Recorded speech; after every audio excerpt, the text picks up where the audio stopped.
Out of all the titles in Marvel's current publishing line, the Legion of X series was among one of the most fascinating and most intricately plotted, featuring so many different scenarios for Nightcrawler, David Haller, and the mysterious Mother Righteous, who has gone on to invigorate so many X-Men plot threads in the months to come. Sadly, that series has come to an end, but thankfully, Marvel Comics is looking to continue kind of the spirit of Legion of X in Nightcrawlers, with a look at what that series would look like if it was sort of entrailed in Mr. Sinister's Curious Sins of Sinister alternate reality. The first issue of the series only covered the first 10 years of the alternate reality, but this second chapter features a look up into 100 years into this nightmare universe, and watching all the different ways that the series has inverted their already existing kind of heady plotting is just absolutely mesmerizing.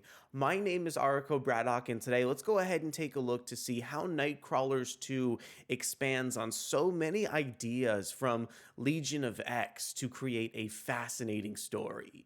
But before we get deeper into the video, I want to go ahead and encourage you to consider subscribing to the channel and hitting that like button if you enjoy our content.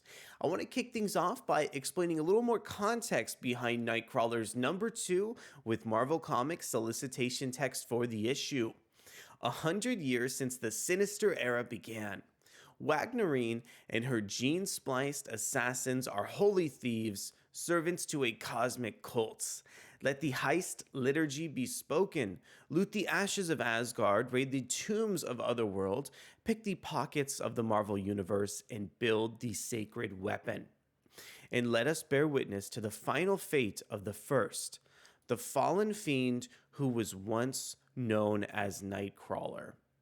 And now I want to share some of the creative team behind this issue. This one is written by Si Spurrier, featuring art over from Andrea Di Vito. We have color art from Jim Charalampidis, and letters from VC's Clayton Cowles, plus we have gorgeous design over from Tom Muller and Bowen. Here's a look at the cover for the issue from Lionel Francis Yu, as well as Sunny Go. And I love how this this cover kind of finally gives us a little bit of a glimpse at Thor, who actually has a little bit of a very dark plot thread that happens, fairly early on in the issue. And here's a look at some of the interior art. I was a really big fan of all the different ways that Andrea Di Vito was kind of expressing this really kind of calculated and cold world that Si Spurrier has crafted in the pages of Nightcrawlers number 2, 100 years into kind of like the sins of sinister reality.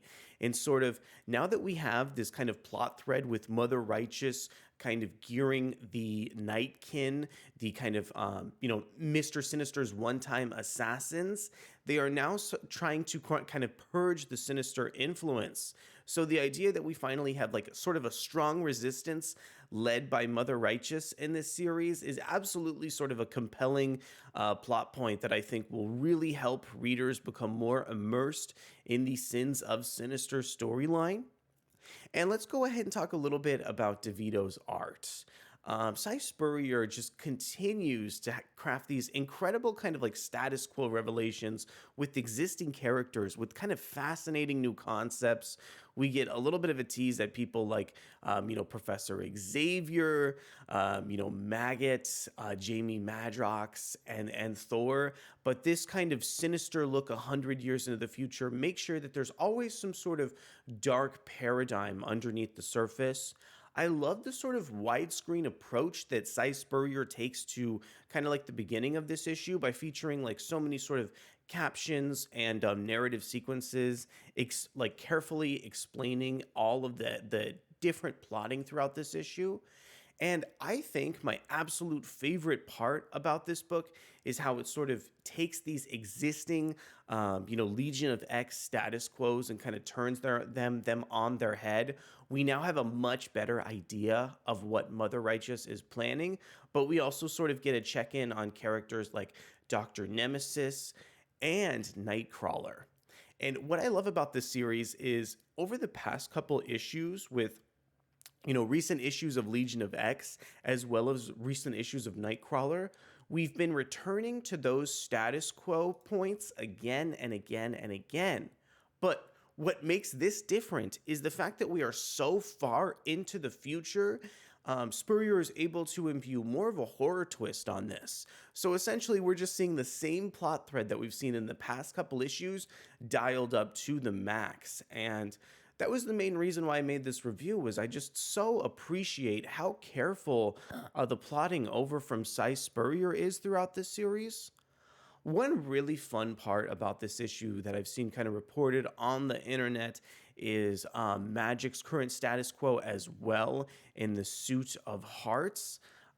It was just so kind of curious to see her, reinterpreted through the Sins of Sinister lens. And I love the fact that Marvel is kind of doing their best to differentiate the kind of world of Sins of Sinister from the sort of main reality, as we all assume it's going to be undone eventually, just like Age of Apocalypse was in the series.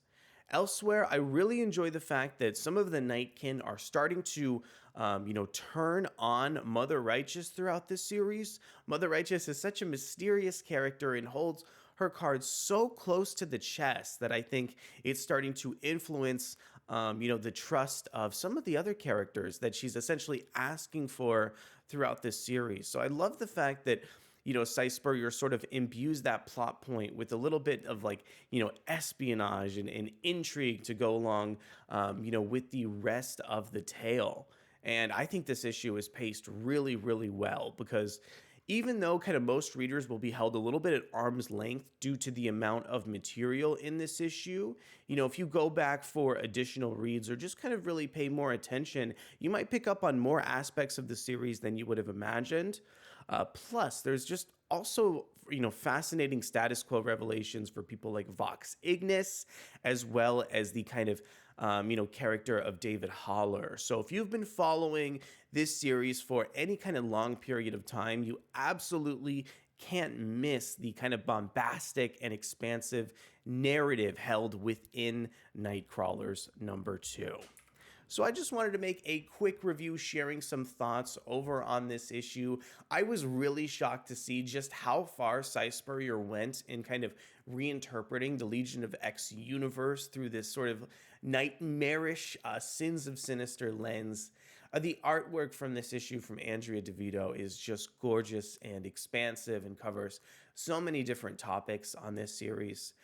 I really personally think that probably one of the reasons why this crossover, at least so far, has been so good is because I would have to imagine that these Marvel creators would be really interested in sort of tapping into an alternate reality with Mr. Sinister.